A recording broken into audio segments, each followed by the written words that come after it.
Dr. Sriram Rajagopalan. I've been with Inflectra for quite some time. My goal here in this webinar is to cover a few things, which is about in my introduction, understanding the ISO standards, evaluating some standards relating to project quality and applying them in the risk context, and incorporating those as we move forward. What are some of the things that we can do and stuff like that. Again, my name is Dr. Sriram Rajagopalan. I've been operating in the field of project program and portfolio management for several years at this point. I'm the global head of Agile Strategy Transformation Training Services with Inflectra.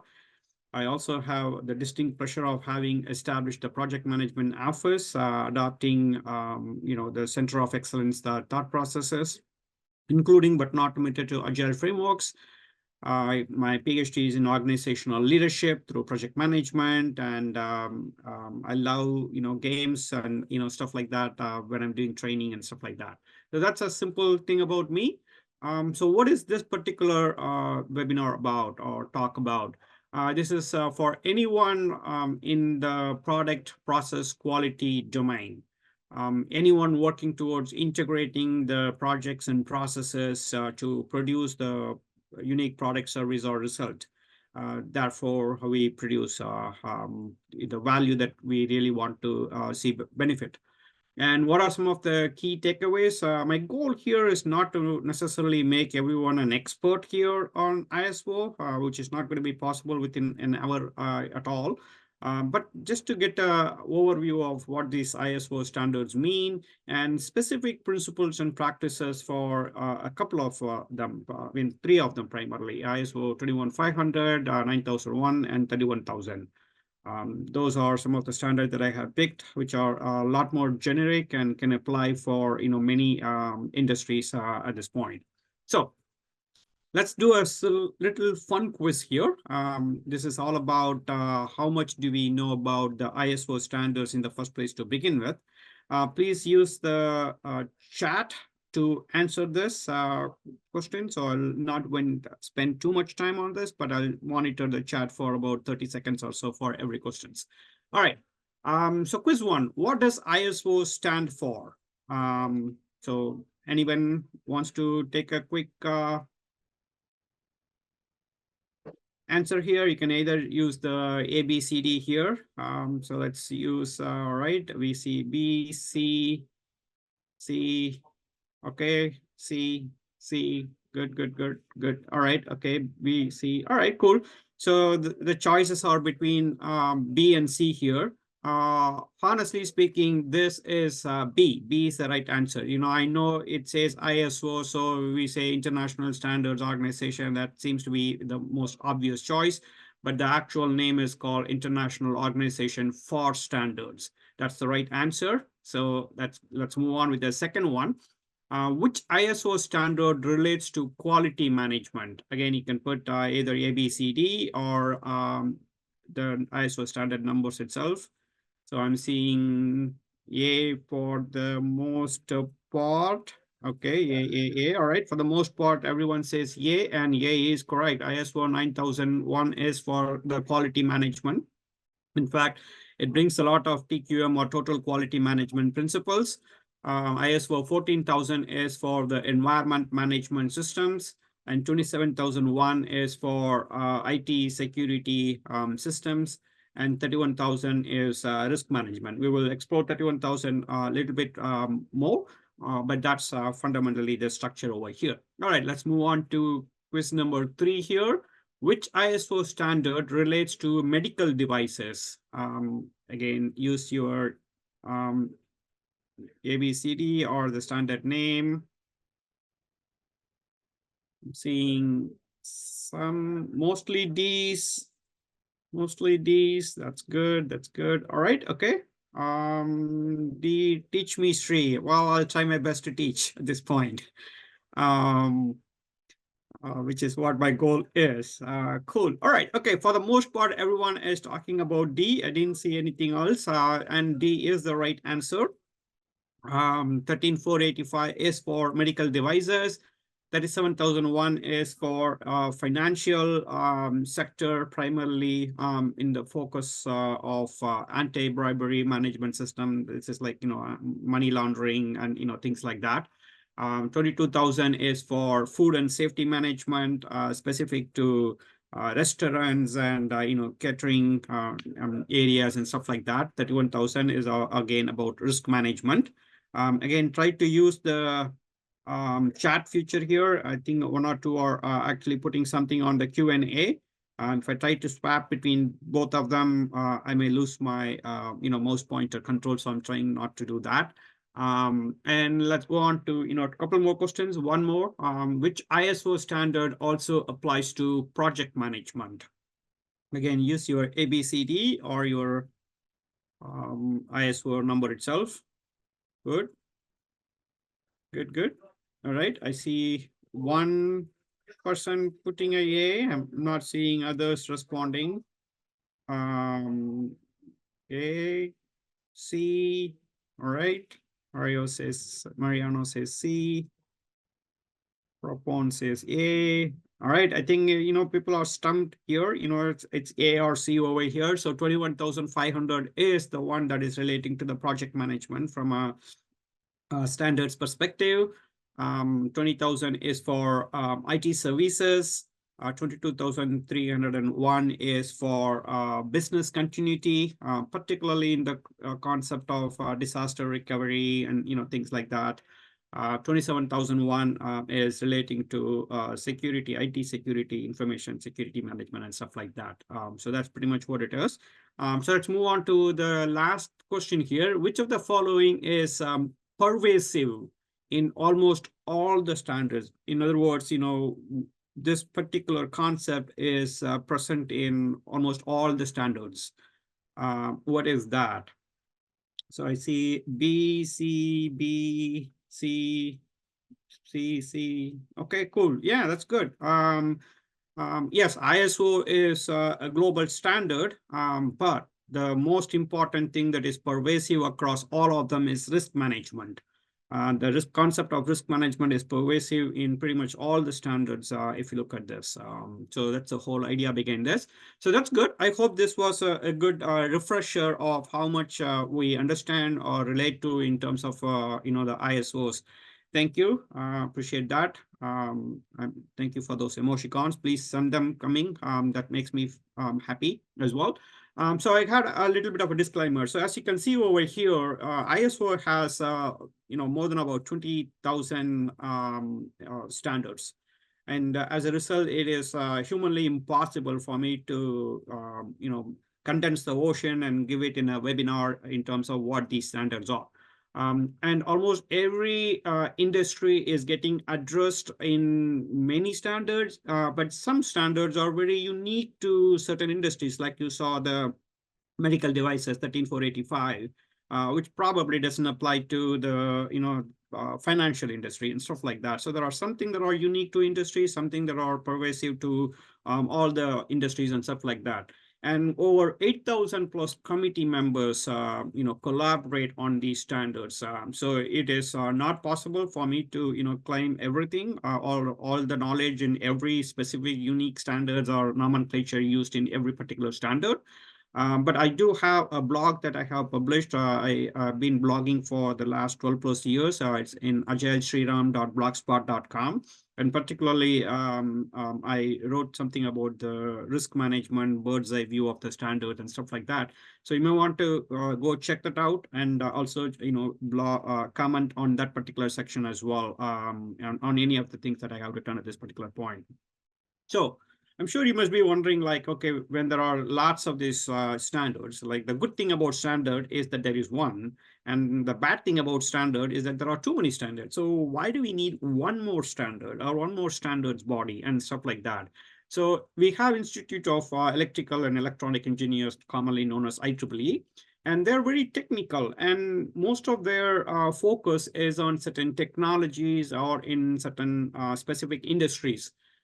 It's also developed by a lot of industry experts, but they need to be members of the IEEE organization. Some examples are the 802.11, which is the Wi-Fi standards, and point 3, which are about the Ethernet standards and stuff like that. Those are some examples that we can see. And there is also this ANSI, which is American National Standards Institute. They also develop, certain guidelines and stuff like that, but they do not develop any standards, but they accredit the standards developed by other organizations, ensuring that they meet the ANSI requirements for efficacy, balance, and all those other elements that they stand for. They represent United States in all the international standards organization, not including just ISO. And the International Electrotechnical Commission, IEC, that's also represented by ANSI here. And some examples here are, the famous ASCII codes that we all know, that is an ANSI standard. The ANSI Z10, which is for OSHA, or Occupational Health Management System, that's also, represented over there. And we also have the NIST, National Institute of Standards and Technology.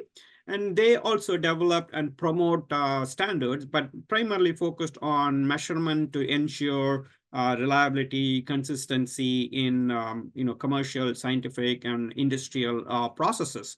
They also do a lot of research, R&D, and they come up with guidelines in terms of physical sciences, engineering, and IT, and stuff like that. Some examples here include the famous 800 series, the NIST 800 series for security and privacy controls, and the famous risk management framework from NIST as well. So these are some of those standards that we have seen over here. So I'm sure you must be wondering, like, why do we need ISO standards when these things exist? All right. When firms in different regions of the world and in different parts of the industries define their own nomenclature for safety, reliability, quality, then we have suffered. Chaos comes up, and we have seen these things. I'm sure some of you may relate to the thalidomide, where the pregnant women were given this for morning sickness, but then the babies that were born were having not fully formed arms. And this was the major problem that actually started creating the guidelines around pharmaceutical drug marketing practices, what we should do and stuff like that. And in some of the recent years, we have also seen where because of certain contamination from many sources, some of the produce have to be discarded or completely thrown away. We have seen people that are getting impacted as a result of these things and stuff like that. And we also recall some of the challenges with this British BP oil spill, where lots of different secondary risks actually emerged, where pollution was the environment was actually polluted in many different ways.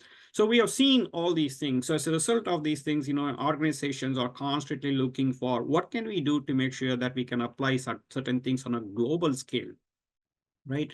So a brief selective history of ISO. I do want to call out the selective here. I'm not giving the full history of ISO here, but in 1947, a group of people came together from 25 countries and 67 different technical committees, and that's when ISO was formed. Okay.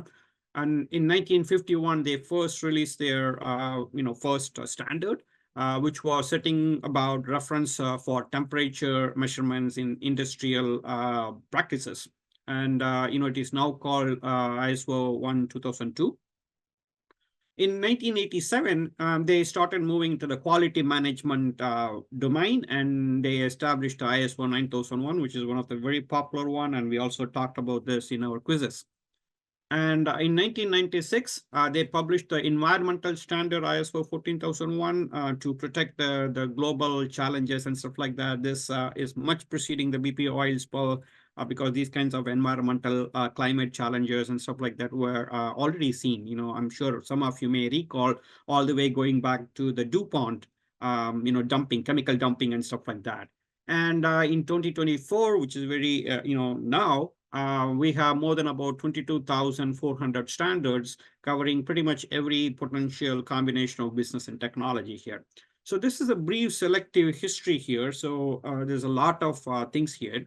But if you peel the onion a little bit and start looking at what are some of the things that people have done and stuff like that, there are some important key takeaways that you can do. And this is my thought process behind what are some of those founding principles are. And if you look at every standard, they will have different take on this.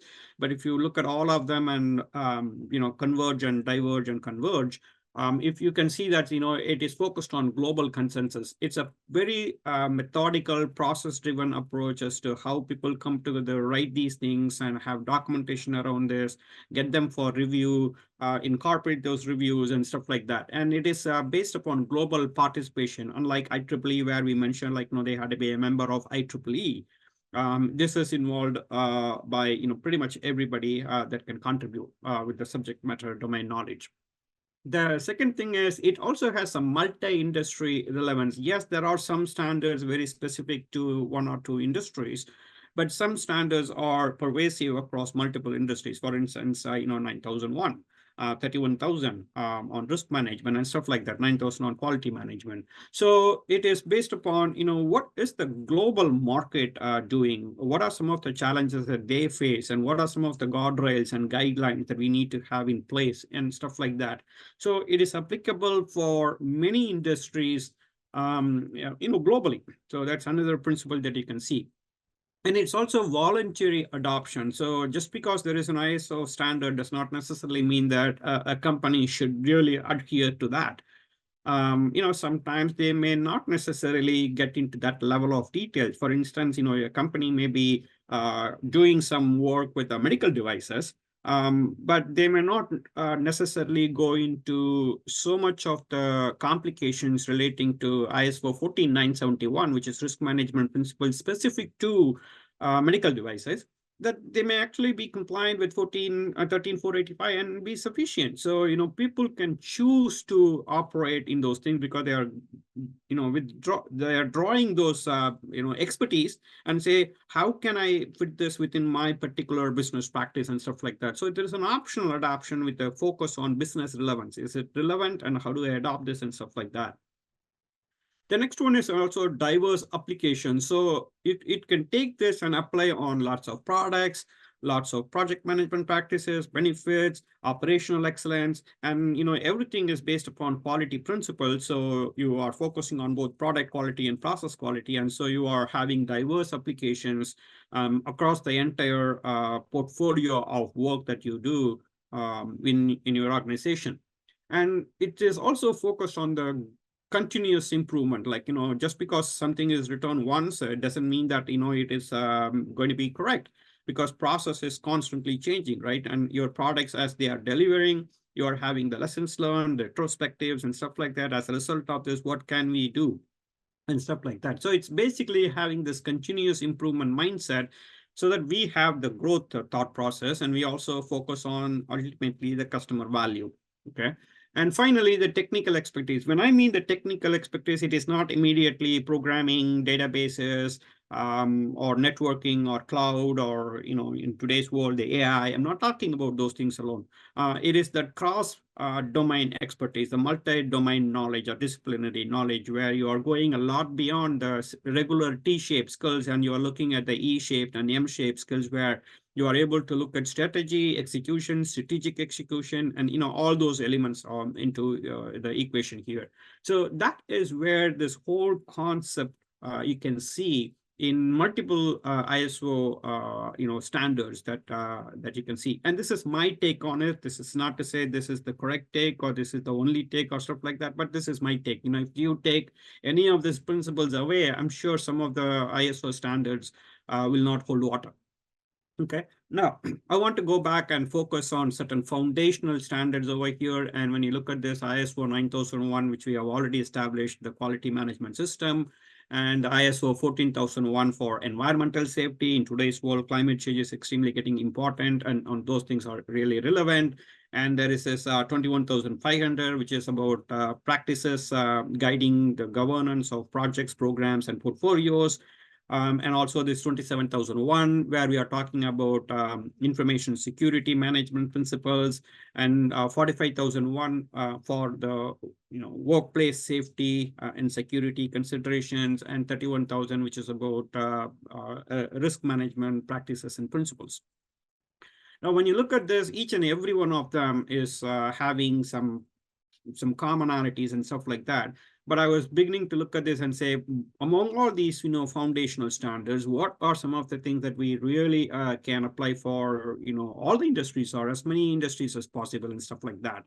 When you take a look at that, and these are the things that emerge: ISO 9001, 21,500, and 31,000. Again, this is my take on it. I'm not saying this is the only take on it. Okay, so this is my take on it. So I want to, unpack these three standards and discuss a little bit more about those things. Okay. Again, I want to recommend people, if you have any questions, please use the chat forum or question forum. I will go to the question forum and chat forum at a later point and review them. And use the emoticons if you like some ideas and stuff like that. I would very much appreciate that. All right, so let's go on to the principles and practices for each and every one of them. So let's start with 21,500 project management principles and practices. Now, when you look at the project management principles and practices, depending upon whether you are focusing on project management or program management or portfolio management, or whether you are looking at agile approaches to delivery or traditional plan-driven approaches to delivery, these words are all getting mishmashed and not necessarily completely understood. Outputs are representing the deliverables that come from a project. Now, all these outputs, when they are trying to be when they are integrated, they produce some kind of a capability for the company, for your particular product and service and stuff like that. Now, when it is actually operational, when these things are deployed and the customers are actually seeing this, then outcome become an operational state. And when organizations, the performing organizations, are actually deriving some kind of result from this, like return on investment or increased sale, total cost of ownership being reduced, and things of that nature, then there is a benefit that the organization sees. But when it goes to the actual customer, the degree of benefit that they see, the extent of benefit that they are actually seeing, is the value. Now, people don't differentiate these things very clearly. And again, I have a blog that I have written about these things from a dental visit that I did. And so these are things that I basically want to connect with. Now, these principles are really relevant when you go into the ISO 21,000 series, 21,500 series. So 21,500 focuses on all the different guidelines and stuff like that. But the 21,502 primarily focuses on how do you do this within the project setting, which means output, capabilities, and outcome. And then when you move into the programs are a group of related projects that would benefit from doing these projects in a coordinated fashion, right? And 21,503 comes and talks about benefits, because benefits are the program level deliverables, and we are focusing on that particular thing. And in portfolios, we are talking about how the organization is doing multiple things, some with projects, some with programs, and some projects under programs, and many different combinations, and that is 21,504. Okay, guidelines and guardrails are listed over there. Now, governance of how these things are all going to be structured, how these things should be working, is listed in 21,505. And the earned value management approaches as to how you evaluate both the leading indicator and the lagging indicators. The lagging indicators tell where the project is, the planned value, earned value, and as a result of that, the schedule variance, schedule performance index, cost performance index, cost variance, and stuff like that. Whereas the leading indicators are more about forecasting, knowing what I know now, how much more money is required, and that kind of thought process. So there you are looking at estimated complete, estimated completion, to complete performance index, and many other things that you are looking at. And those things are all part of earned value management. Earned value management is not reporting the status quo alone. It is much more than that particular thought process. And even when you are having plan-driven approaches, what are some of the approaches to build the projects, the tasks, the deliverables, all those things are part of the work breakdown structure, and that is listed in 21.5.11. And so as you can see over here, if you are focusing on plan-driven approaches to projects, then 502, 508, and 511 from this 2100 series will be 21500 series will really be helpful here. Right. So that's the thought process. And if you move to programs and if you move to portfolios and stuff like that, you can benefit from other guardrails and guidelines. And what are some of those things? And this one considers that external and internal environment. In project management practices, we talk about the EEF, the enterprise environmental factors, which come from both internal and external considerations and the organizational processes, which are all driven by the policies, procedures, and processes and stuff like that. And it's listed right there. And then we are talking about governance and stakeholders. How do you engage the stakeholders? How do you identify, engage, and work with different stakeholders and stakeholder groups and stuff like that? And what are you doing with all these things? Ultimately, we need to have a strategic objective where the company wants to go. What is the business case for this particular thing, which means the technical, operational, environmental feasibility would have all been worked out. And then you are now moving into a project charter that talks about, you have the authority to work on these elements at this point. And finally, the approach document, which is like, how am I going to deliver these things, which is the product roadmap. Depending upon how you are seeing these things based upon agile or adaptive approaches and change-driven, plan-driven, predictive, and all those things, these things may take different names, terms. But this is your overall structure, and the structure is pretty much relevant in this ISO standards. Now, specifically focusing on the 502 on the project management principles, and in every ISO standard, you will see some clauses like clauses 0, clauses 1. It will continue to move on depending upon how many clauses are listed there, and I'm trying to break those things right now.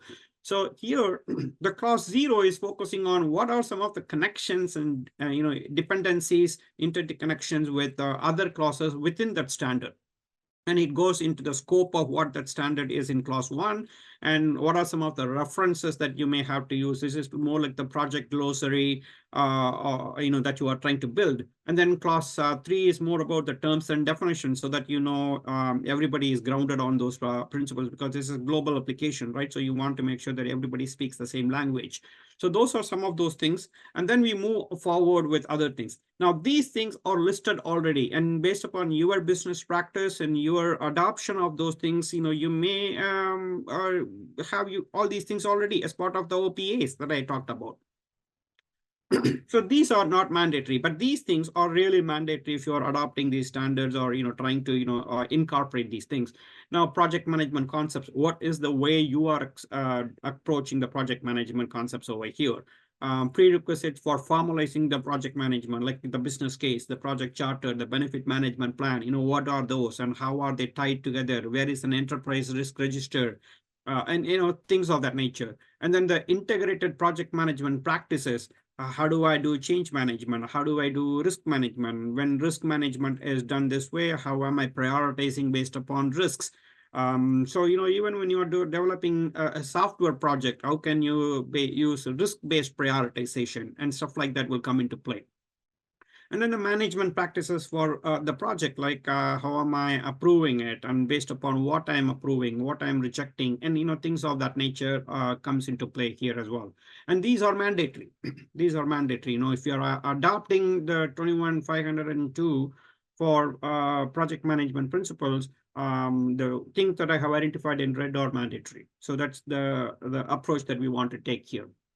So let's do the same thing with the principles and practices for quality management. When you look at this, the focus comes to how do you engage people? Quality is not somehow like the last minute thing that testers somehow add quality and release it to the world. That's not the way it works. Quality is by design. You start with quality based thinking and then you continue to move forward. when you are using agile approaches, why do we come up with the 3 C's, like the card, conversation, and confirmation? The confirmation is getting the acceptance criteria. And if that's too big, then you are using the conversation to split them and, stuff like that. And it's not just agile alone. We used to have the operational qualification, the performance qualification, the installation qualification, and stuff like that, even in non-agile approaches to project management delivery. So these concepts exist to verify and validate how you engage the people.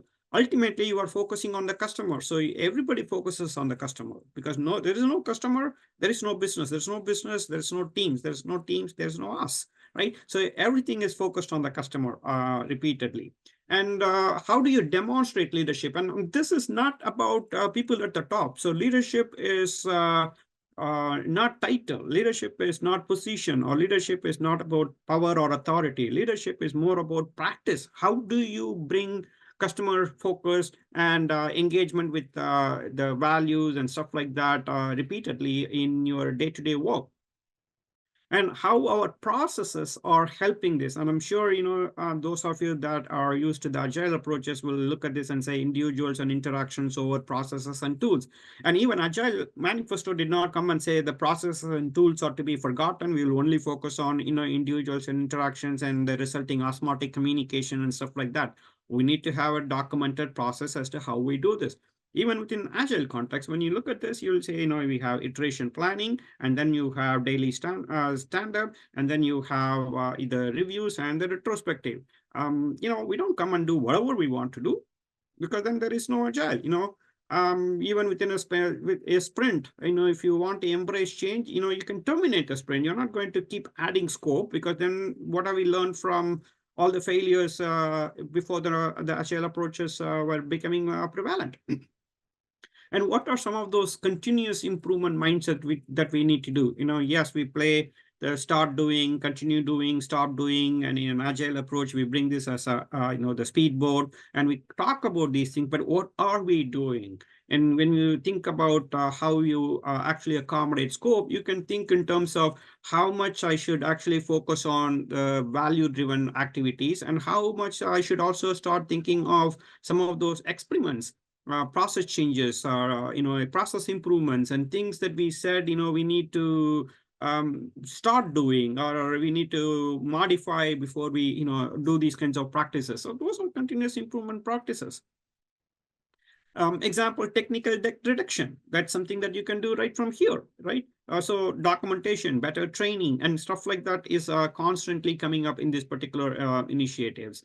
And decision making. How do you promote the decision making in project management practices? We talk about the unanimous voting, the plurality, the majority wins, and in agile approaches we use that thumbs up, thumbs down, Roman picture scale. So we talk about all these fist of five, we talk about all these things, but how do we actually bring this in so that we are promoting the concept of convergence? And finally, relationship management, how every one of us is relating to the customer, to the various business stakeholders, and stuff like that. So in my humble opinion, if I look at this particular slide, and if you roll that back in, the relationship management and people engagement are connected.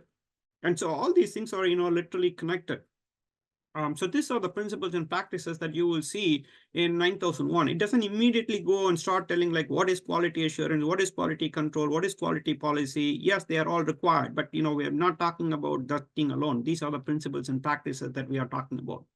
In 9001 quality management, we further go into the clauses here, and there, we are having these things. Clause 1, 2, and 3 are referring to the scope of what this quality management domain is focusing on, and the references and the terms and conditions that we want to continuously focus on. And these are not mandatory, because it changes from one company to another company, one industry to another industry, and stuff like that. But you can, bring these things to your company. And then clauses 4 to 10 are focusing on some specific things, like the context of the organization. How am I applying the concept of quality here? Oftentimes I ask, what's the definition of quality? And many times people only say, conformance to requirements. Yes, that is one part of the quality, but that's not the only part of quality, because quality also focuses on fitness for use. And I'm sure some of you from a business context may have heard this or can relate to this. Yeah, this is exactly what I wanted, but 2 months back, because it's no longer fit for my purpose. It's not, fitness for use is not getting met over there. This is the Duran's philosophy of fitness philosophy. So how do I bring this context to the organization? So the context for the organization is not just from product quality, but also from process quality. How am I prioritizing? And what are my guidelines behind prioritization? What are the different various risks that I have to factor in and stuff like that? As a result, we are demonstrating commitment at the team level, but also demonstrating leadership at the team level. So it's inside out. It's not outside in alone. It's inside out as well. And planning for the quality management system. Now, what is quality management system? Yes, we can have set of requirements in one form, and we can have another set of testing considerations in another document. But where is the single source of truth?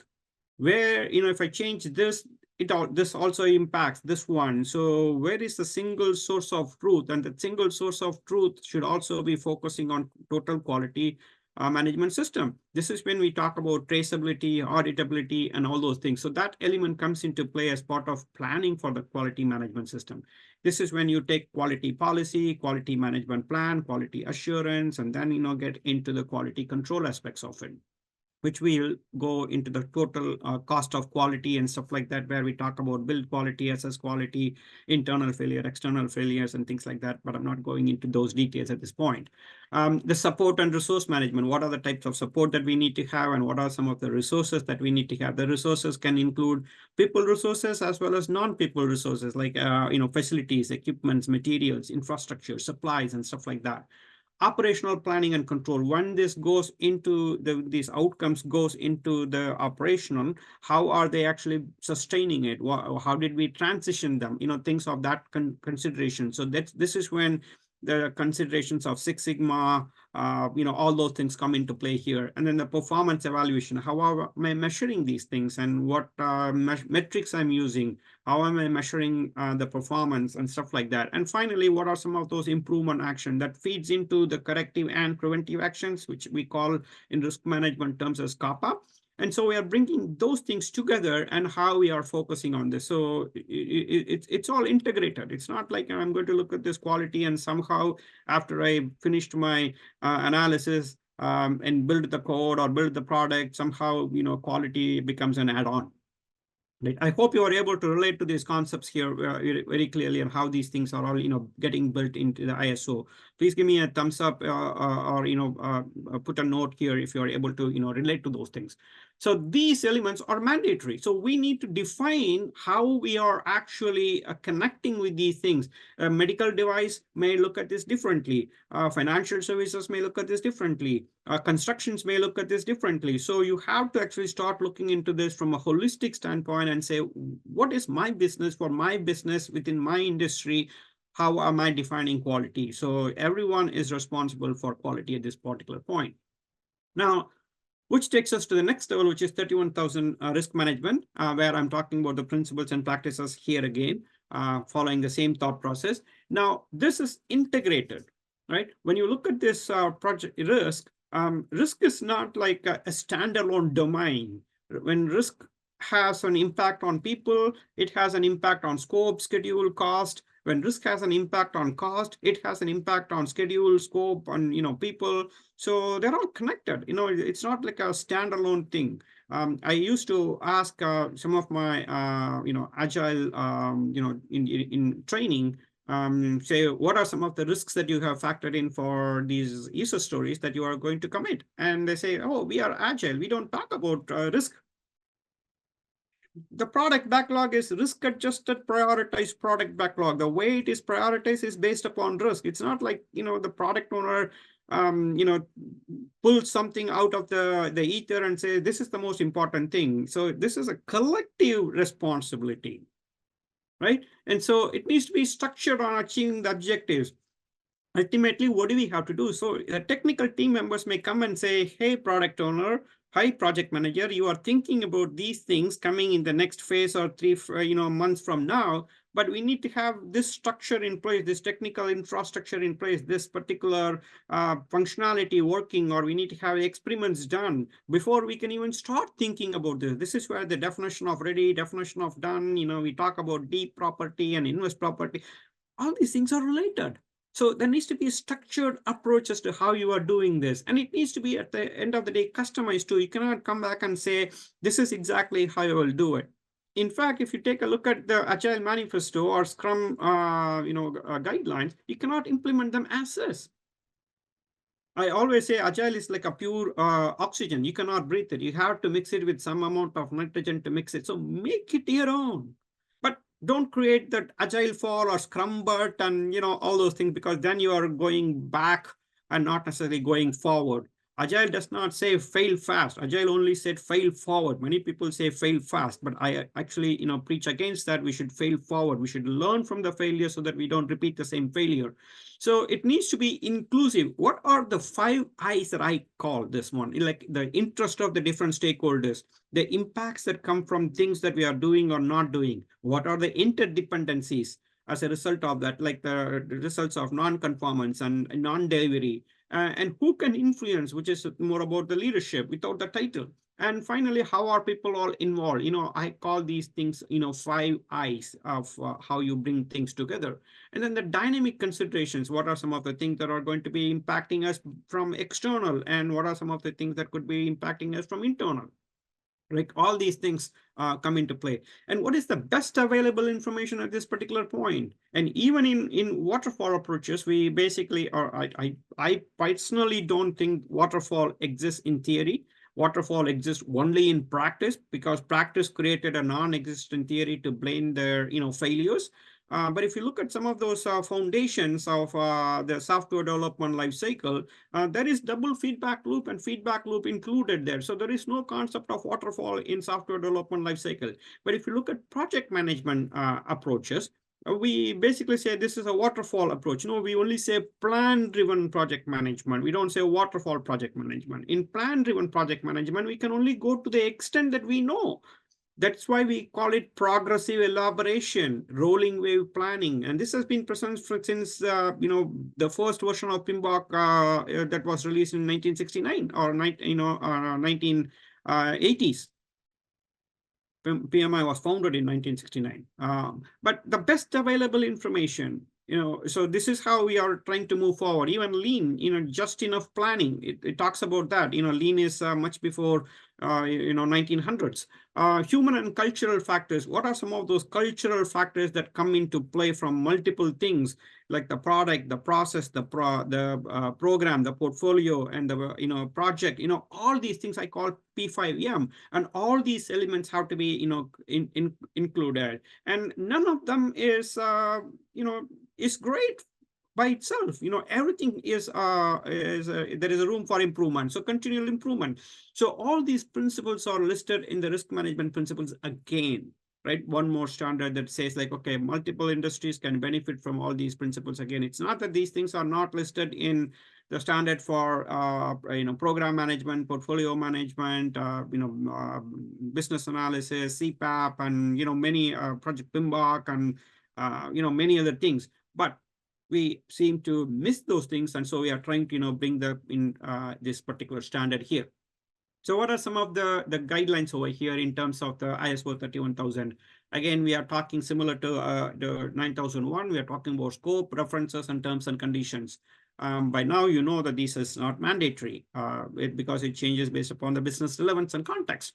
But it goes under the principles and the frameworks and the processes. Now, principles are generally accepted principle, because over the world, lots of people have tried, and these are generally accepted principles. And that's pretty much what we are talking about, right? We say amber chart, these projects are red, these things are red. Red by itself does not necessarily mean that it's bad. But we all, narrowed and said, this is what we are going to indicate for things that really need immediate attention and things that do not require immediate attention and stuff like that. So there are some generally accepted, principles. Framework is not prescriptive. If you look at PMBOK, if you look at program management or Agile Manifesto, Scrum, all those things, they're all framework. They don't come and tell you how you should do it. They are telling like these are all the generally accepted guardrails and stuff like that that you need to adopt. But make it your own from those things. Adapt those principles and make it your own. So when I take the project management and apply within my particular company for my particular project, then it becomes a methodology. It's not a framework at that point. So framework and methodologies are completely different, but we used to say, hey, agile methodology. Agile is a framework. Agile is not a methodology. But when it is applied within your specific project team, it becomes a methodology. The way you practice project management is not necessarily the way people practice project management in another industry. One is not better, one is not worse, but the whole thing changes. And then the processes, what are the processes that we are consuming? Process is the vehicle through which projects are getting delivered. Projects are delivering unique product, service, or result. So if your company is focused on a product or service or a result, then that's the common denominator. So without process, these things are not going to work at all. So what are the process? What kinds of process I should keep in place? You don't want overburden. You don't want things that are unnecessarily working for other people or unbalanced and stuff like that. So you want to balance those things. In total quality management, we call them the MUDA, MURA, MURI, and stuff like that. So we are trying to make sure that we are focusing on those elements over here, and these are mandatory. What am I accepting? When should I do this and stuff like that? These are mandatory. Right. So let's synthesize these things. So how are these standards working together? So the focus area, some of them are focusing on the process, some of them are focusing on both the people and the process, and some of them are applicable at the framework level. So the relationship, you can see that 21,500 is very much associated with the PMBOK, project management mindset. We are not coming and telling everything listed in the PMBOK should be done. That's not what PMBOK said. But if you really go and apply them the correct way, you pick and choose the right tool for the job that you have to do. And quality is an ongoing improvement. It's not once defined and forget about it. It's just the reason why quality assurance and quality control are both required. Quality assurance is proactive. Quality control is reactive. Quality assurance is process driven. Quality control is product driven. So all these thoughts exist, but we mix everything. QA means testing. QA does not mean testing. Quality control means testing. Quality assurance includes quality control. So these are things that we need to keep in mind, and it applies to any industry, any type of size of the industry itself. So focus here is also on highlighting the leadership and stakeholder engagement. It's not like my manager didn't do this, my leader did not approve this and stuff like that. Be the conduit of the change that you want to see in the world. We keep telling this repeatedly. One thing that I want to point out is, those of you that are looking for certifications and stuff like that, we are always saying like, oh, PMP, Prince2, and, people individually get certified. But when it comes to some of the ISO certifications, specifically 9001, it's the organization that gets certified, not like I have ISO 9001 certification. No, we can't. You can have some certificate that talks about what are these principles, but you're not going to get ISO 9001 certified individually, company-wise, yes. So some case studies over here, I won't go into the details here. Microsoft, it used the 21500 principles, integrated them and applied them in the Windows concept, and they were able to see a lot more benefits in terms of how they implemented it. Some implementation practices that they suggest from there is establish a PMO to make sure a project management office so that there is some guidelines on how people are using. Train the project managers on these principles and make sure that there is a proper project plan that governs and complies with these 21500 tools, and also use 21500 compliant software tools to manage your work at this point. These are some of the reasons why 21500 adoption helped Microsoft create a better Windows product. Some of those thought process.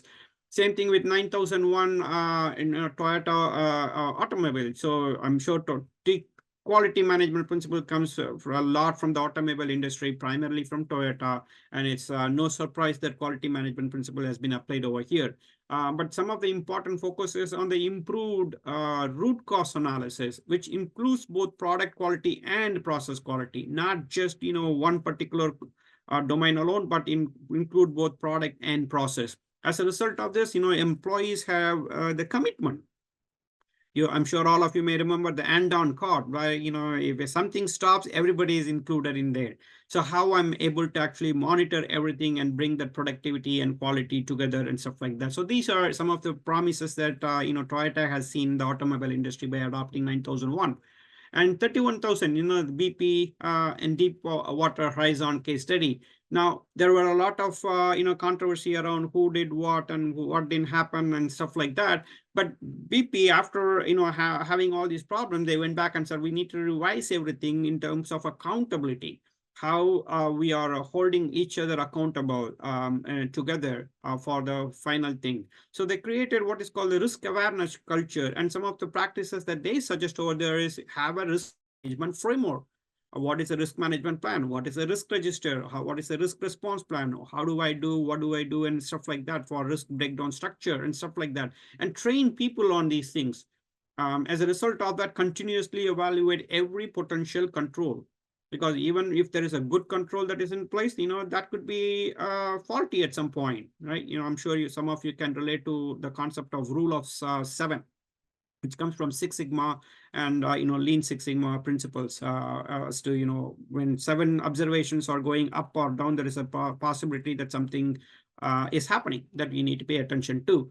So I synthesize all my observations into something I call as a great interrelationship among all these things, right? GREAT is an acronym here. GREAT is focused on governance. And if you look at this, all principles or frameworks are focused on governance here. If you look at the R, it stands for risk management pervasively throughout. And 9001 and 21500 also focuses on resource management in addition. E is focused on engagement, ethics, and evaluation, depending upon what those frameworks are continuously focusing on. A is focusing on accountability, auditability, and ongoing analysis. T focuses on transparency, team management, traceability, treatment of those options, and stuff like that. So I felt like these are all things that are coming together when I did my synthesis and evaluation ultimately. So to me, transparency is a function of accountability, how we hold each other accountable. Otherwise, there's no point in having a transparent backlog, which nobody is actually refining and improving and stuff like that. And accountability is a function of auditability. What are we doing? How are we doing? What is a system of record to actually show that we did what we did and stuff like that. And auditability is a function of traceability, which how your requirements are connected with tasks and test cases, and how they are connected with risks, and how you are promoting risk-driven prioritization and stuff like that. And that traceability is a function of quality. There's ultimately all these things are interconnected to promote quality, both from a product as well as from a process standpoint. And quality itself is a function of risk, how much people are able to think risk awareness. And this is one of the reasons why I say if you don't manage risk, risk will manage you. And that's exactly what we are seeing in today's world. Okay, so summary thoughts. Yes, the interactions on individuals are really important, but that interactions on individuals are also to be captured in processes and tools. It's just not talk and lip service. It's about like doing something to make sure that we leave the world in a better place. The working software is evaluated from the eyes of the customer through training and documentation. It's not just a product that works, but I don't know how to change it, how to configure it, or where do I get some training, or where are the documentation and stuff like that. Customer satisfaction is a function of both agreed scope, which is conformance to requirements, but also product quality. Right? Everybody is a custodian of quality here. And product quality is determined by the process quality. How good your process is the one that is going to govern, because with no quality assurance and engineering principles, there is not going to be quality in your product, because we will spend more time unnecessarily.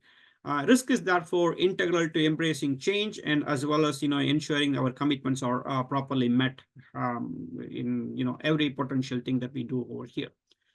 So as I wrap up here, don't get lost in the methodology fight. Please understand the framework-related principles that I was highlighting here, and you will win the quality war in every project battle. That's the thought that I would like to leave you with as I wrap it up. At this point, I would like to go and take a look at questions here. So please let me know if there are any questions. So there's a question here, ISO, how can Spira help my organization adhere to these system engineering practices? So there is a lot of white paper that we have written that talks about different ISO, different frameworks, regulations, standards that we can use Spira to comply with. So I suggest that you take a look at that, Gary. But if there are any additional specific questions that you have, please reach out to us and we'll be more than happy to look at that as well. And there is someone anonymous who is asking, in this economy, new business or the new business are expected to speed up for impact. Which one of these antiquated standards gets us MVP? All of them. None of these standards are in the first place antiquated. 31,000 risk management is not an antiquated standard. 9,001 is not an antiquated standard. Information security, that's not an antiquated standard. In fact, the more we know about them, the less we will have problems in delivering faster, cheaper, and still be happier. So all of them are relevant to MVP. Instance, can you come and say, I'm not going to worry about the privacy standards, but I'll just release something to the market? You are going to be penalized. Just because you are focusing on MVP does not necessarily mean that you have to give up on quality. If quality is important, and MVP does not necessarily quality, the product increment is of no value. Remember, I talked about the value, the benefit, and stuff like that. People that focus only on MVP completely miss out the fact that value is the extent of benefit to the customer. So MVP is focused on that. That's why we focus on measurable organizational value, and then we move into MVP, and then we move into MMF. So let's focus on those fundamental principles. Without that, we are going to deliver something that not necessarily are going to add value. So none of these standards are antiquated standards. What's the difference between quality control, assurance? Quality control is more about inspection. Quality control is more about doing what it takes to follow the protocols that you have highlight, like OSHA management practices, for instance. In the construction, you need to have the the protective eye gears and protective head gears and stuff like that. Are people using that? And yeah, you may be using that, finding that people are using that, but still there are injuries coming up. And as because your things are not fitting everyone's head, or the people are having eyeglasses, and on top of it, they are not able to wear this, and they are having challenges and stuff like that. So quality assurance is proactive and process driven to see what we should do. So Jumbo Chu, for instance, Jumbo walks. This is like management by walking around, inspection, evaluating whether things are working, and why it is working or why it is not working and stuff like that. And as a result, changing the processes. And through the processes, you will deliver the products that people are using. And now you are evaluating whether that is meeting their requirements. So that's the fundamental difference between quality control and quality assurance over here. All right, more questions here. So how can I'll pick maybe two of these questions. How can ISO standards help software industry in the presence of CMMI and Scrum? A very good question. If you look, very close among all these things, does CMMI actually come and talk about what is the privacy standard to implement?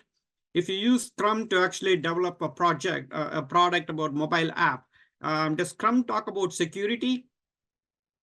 What security standards I should talk about? or in either one of those things when I have actually delivered something to the market? And what about the business continuity and disaster recovery?